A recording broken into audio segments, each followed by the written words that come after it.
tutti, sono Alessia, vengo da Latina e volevo sapere come vengono adottate le leggi europee. Contrairement à ce qui se passe dans les États membres, dans l'Union, seule la Commission européenne peut proposer des directives ou des règlements qui ont force de loi. Ni les États, ni le Parlement européen n'ont ce pouvoir. Sauf que ces propositions ne tombent jamais du ciel. Dans les faits, la Commission européenne est à l'écoute des voix qui s'élèvent ici et là en Europe pour ou contre la création de nouvelles lois. À ce stade, les eurodéputés ne sont pas en reste, ils adoptent souvent des recommandations.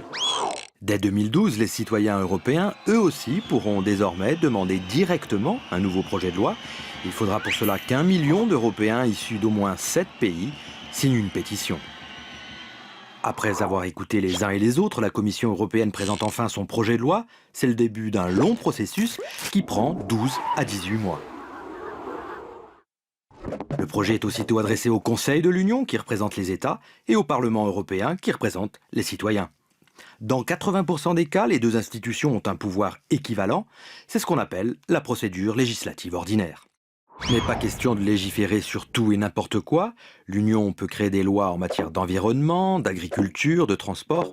La liste est de plus en plus longue.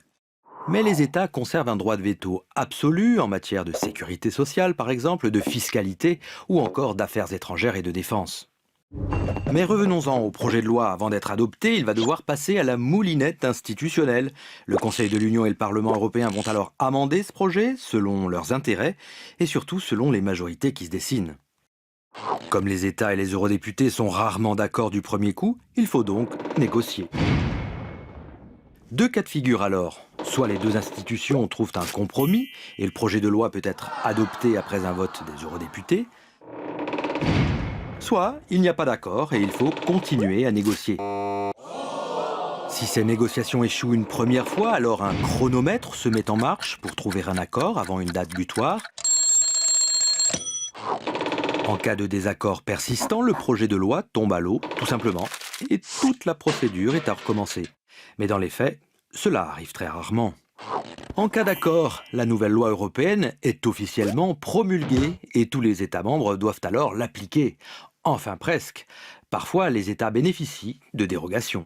En cas de non-respect, c'est la Commission européenne qui intervient de nouveau. Elle peut rappeler à l'ordre les mauvais élèves. Et en cas de récidive, c'est alors la Cour de justice de l'Union qui prend le relais. Au pire, les États peuvent être condamnés à payer de très lourdes amendes. Mais ceci est une autre histoire.